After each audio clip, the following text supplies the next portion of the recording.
সিলেট যেন অপরূপ সৌন্দর্যের লীলাভূমি। চারদিকে সবুজ গাছপালা, পাহাড়, সব মিলিয়ে এর রূপের বর্ণনা করা যেন কঠিন। আজকে আপনাদের সাথে আমার সিলেট ভ্রমণের সম্প্রতি অভিজ্ঞতা শেয়ার করব। আপনারা যারা সিলেট যেতে চাচ্ছেন, বিশেষ করে কাপল, তাদের জন্য এই ভিডিওটি খুবই উপকারী হবে, কারণ এখানে আমি সব খুঁটিনাটি তথ্য শেয়ার করব। রাত 11টা 30 ঢাকা আবদুল্লাপুর থেকে নন এসি বাসে করে আমরা সিলেটের উদ্দেশ্যে রওনা দেই। বাস ভাড়া ছিল জনপ্রতি 650 টাকা। সকাল 6টা সাড়ে 6টার মধ্যে আমরা সিলেট কদমতলী বাস স্ট্যান্ডে নেমে পড়ি। এখান থেকে একটি সিএনজি ভাড়া করে আমরা চলে যাই মাজার গেট। এই যে সিএনজি দেখতে পাচ্ছেন, এখানে আপনারা দামাদামি করে অবশ্যই সিএনজি ভাড়া করবেন। আমাদের এই সিএনজিটির দাম চেয়েছিল 200 টাকা। যেহেতু সকালবেলা চারপাশের পরিবেশ খুবই শান্ত ছিল, দেখতে দেখতেই আমরা মাজার গেটে চলে আসলাম। এখন সবচেয়ে বড় চ্যালেঞ্জ হচ্ছে হোটেল খোঁজা। আপনারা চাইলে আগে থেকেই হোটেল বুকিং করতে পারেন। মাজারের আশেপাশেই অনেক হোটেল পাওয়া যায়, তো আমরা অনেকগুলো হোটেল দেখতে দেখতেই এই হোটেলটা পছন্দ হয়ে গেল। হোটেলটি আমরা এক রাতের জন্য বুক করে নিলাম। নন এসি রুম প্রতি রাত 1000 টাকা করে পড়েছে। এই হচ্ছে আমাদের রুম। রুমে প্রবেশের প্রথমেই ছিল ওয়াশরুম। এখানে হাই কমোড ছিল, আর তারা কমপ্লিমেন্টারি হিসাবে মাত্র একটি সাবান দিয়েছে। যাই হোক, রুমের পরিবেশটা ভালোই ছিল। এই রুমে একটি বেড ছিল, একটি সোফা, মিরর, ছোট ব্যালকনি, আর কাপড় শুকানোর জন্য একটি হ্যাঙ্গার। এখানে একটি বারান্দাও ছিল, কিন্তু বারান্দাটি অনেক ছোট, তো এক রাত আমাদের এখানেই থাকতে হবে। হোটেল বুকিং করার আগে অবশ্যই ভালোভাবে দামাদামি করে নেবেন, আর 4-5টা হোটেল ঘুরে তারপরে ডিসাইড করবেন। এই তো মাজার, তার অনেক কাছেই আমাদের হোটেলটি ছিল। এখন আমরা সিএনজি ভাড়া করে নিলাম। আপনারা যেখানে হোটেল নেবেন তার সামনেই সারি সারি সিএনজি, প্রাইভেট কার সহ অনেক গাড়ি থাকে। ওখানে দামাদামি করে আপনারা সিএনজি বা অন্য গাড়ি ভাড়া করে নেবেন। আমরা সারা দিনের জন্য একটি সিএনজি ভাড়া করে নিলাম 1600 টাকায়। তারপরে সিএনজি নিয়েই চলে গেলাম বিখ্যাত 5 বাই হোটেলে সকালের নাস্তা খেতে। এখানে আমরা নিয়েছিলাম হাফ প্লেট গরুর মাংসের খিচুড়ি, সাথে একটি নান ও গরুর কলিজা ভুনা, আরও সাথে ছিল চা। সবগুলো খাবারই অনেক মজাদার ছিল এবং দামও ছিল অনেক কম। আপনারা সিলেট আসলে অবশ্যই এখানে খাবেন। খাবার শেষ করেই আমরা প্রথম স্পট রাতারগুল দেখার উদ্দেশ্যে রওনা দিলাম। রাস্তায় আমাদের চোখে পড়ল মালিনী ছড়া চা বাগান। আজকে অনেক বৃষ্টি হচ্ছিল, কিন্তু বৃষ্টির মধ্যেও চারপাশটা এত সুন্দর লাগছিল। আমরা আশেপাশের অনেক সুন্দর সুন্দর দৃশ্য উপভোগ করতে করতে রাতারগুলের উদ্দেশ্যে রওনা দিচ্ছি। আশেপাশের পরিবেশ অনেক সুন্দর। এই যে দেখতে পাচ্ছেন কত পাথর। এই দিকটা ছিল ধানের ক্ষেত। এই যে সাদা সাদা দেখতে পাচ্ছেন, এগুলো হচ্ছে বক। দেখতে দেখতেই আমরা চলে আসলাম রাতারগুলে। এখান থেকে আমাদের নৌকা ভাড়া করতে হবে। এখানে 750 টাকা দিয়ে 1 ঘন্টার জন্য একটি ছোট নৌকা ভাড়া করে নিলাম। আপনারা যদি 4-5 জন থাকেন তাহলে এই একটি নৌকা ভাড়া করলেই হবে। যেহেতু বৃষ্টি হচ্ছিল, এজন্য নৌকাগুলোকে এভাবে সারিবদ্ধভাবে বেঁধে রেখেছিল।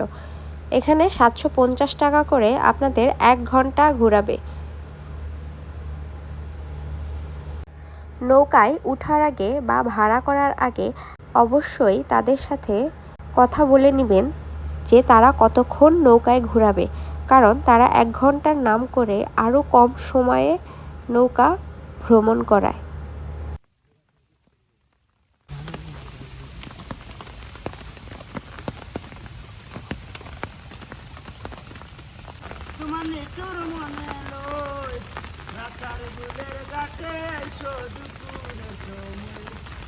আমি জল ভরিবার চল করিয়া দেখব নয়ন বহরিয়া, জল ভরিবার আমি চল পরিবার চল করিয়া দেখব নয়ন বহরিয়া সেই তো আসিয়া আমার বন্ধু চিকন কালিয়া সেই তো আসিয়া আমার পাশি লাই।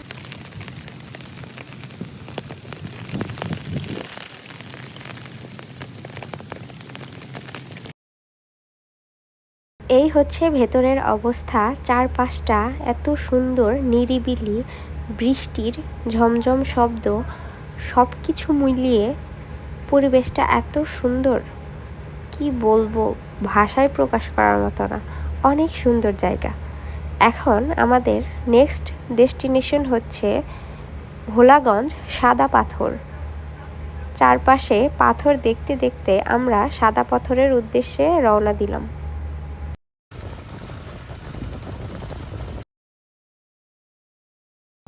আমরা ভোলাগঞ্জ সাদা পাথরের কাছাকাছি চলে এসেছি। আপনারা চাইলে এখানে বাসে করেও আসতে পারেন। এখান থেকে আমাদের নৌকা নিতে হবে। এই যে নৌকাগুলো দেখতে পাচ্ছেন, এগুলো প্রতিটি নৌকার ভাড়া 800 টাকা। আপনারা যদি কম সংখ্যক মানুষ হন বা কাপল হন, তাহলে অন্য একটি গ্রুপের সাথে অ্যাড হয়ে আপনারা যেতে পারেন। এখান থেকে আপনাদের টিকিট কেটে যেতে হবে। যাওয়া আসা টোটাল ভাড়া জনপ্রতি 100 টাকা করে পড়ে। আপনারা মাঝির নাম্বার রেখে দিবেন, যখন আপনারা ফেরত আসতে চাবেন তাদের ফোন দিলেই আপনাদের নিয়ে যাবে। দেখতে দেখতেই আমরা ভোলাগঞ্জে চলে আসলাম।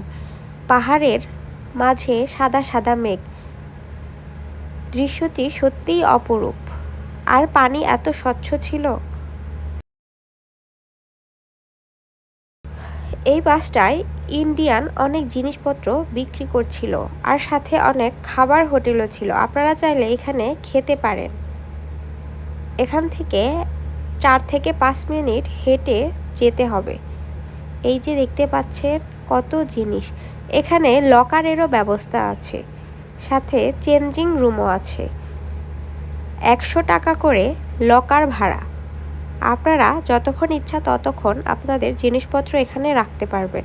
আর কাপড় চেঞ্জ করতে জনপ্রতি 20 টাকা করে লাগে। চারদিকের পরিবেশটা এত সুন্দর ছিল, চারপাশে শুধু পাথর আর পাথর, আর এত স্বচ্ছ পানি। সব কিছু দেখে মন সত্যিই ভালো হয়ে যায়। পাথরে হাঁটার সময় খুবই সাবধানে হাঁটতে হবে। কিছু কিছু পাথর অনেক পিচ্ছিল থাকে। আপনারা চাইলে এখানে ঝালমুড়ি, চা, কফি ও ফল মাখাও খেতে পারেন। ওই পাশটা ছিল ইন্ডিয়া। সাদা পাথর জায়গাটি সত্যি অনেক সুন্দর। এরপর আজকের তৃতীয় গন্তব্য হচ্ছে চা বাগান। চা বাগানে প্রবেশ করতে জনপ্রতি 50 টাকা দিতে হয়েছে। এই যে চা বাগানটি দেখতে পাচ্ছেন, কত সুন্দর, চারপাশে শুধু সবুজ আর সবুজ। চা বাগানে এসে হাঁটার সময় অবশ্যই সাবধানে হাঁটতে হবে। এখানে অনেক জোক আছে, এগুলো আপনাদের পায়ে লেগে যেতে পারে। এর জন্য অবশ্যই সাবধানতা অবলম্বন করবেন। আপনারা চাইলে সাথে গাইডও নিতে পারেন। তারা আপনাদেরকে আরও সুন্দরভাবে চারপাশটা ঘুরিয়ে দেখাবে, কিন্তু এক্ষেত্রে তাদেরকে এক্সট্রা পে করতে হবে। চা বাগান দেখা শেষে এখন আমরা সিলেট শহরের উদ্দেশ্যে রওনা দিচ্ছি। আজকে সারাদিন যে কয়েকটা জায়গায় গিয়েছি সবগুলোই অনেক সুন্দর। দ্বিতীয় দিন আমাদের যাত্রা থাকবে জাফলংয়ের উদ্দেশ্যে। রাতের বেলা আমরা শাহজালাল মাজারটা ঘুরে দেখলাম, সাথে আশেপাশে দোকান আছে সেগুলো ঘুরে দেখলাম। রাতের বেলা মাজারের আশেপাশের পরিবেশ অনেক জাঁকজমকপূর্ণ হয়ে ওঠে। এখানে অনেক জিনিস পাওয়া যায়, চা পাতা থেকে শুরু করে তসবি, টুপি, অনেক কিছু। আপনারা চাইলে ঘুরে ঘুরে দেখতে পারেন এবং অনেক শপিং করতে পারেন। মাজারের আশেপাশে ঘোরা শেষে 40 টাকা রিক্সা ভাড়া দিয়ে চলে গেলাম বিখ্যাত পানসি রেস্টুরেন্টে। রেস্টুরেন্টে গিয়েই দেখি এত ভিড়। যাই হোক, ভিড়ের মাঝেও একটা জায়গা খুঁজে নিয়ে খাবার অর্ডার করে দিলাম। খাবারগুলো সত্যি অসাধারণ ছিল। আপনারা আসলে অবশ্যই ট্রাই করবেন।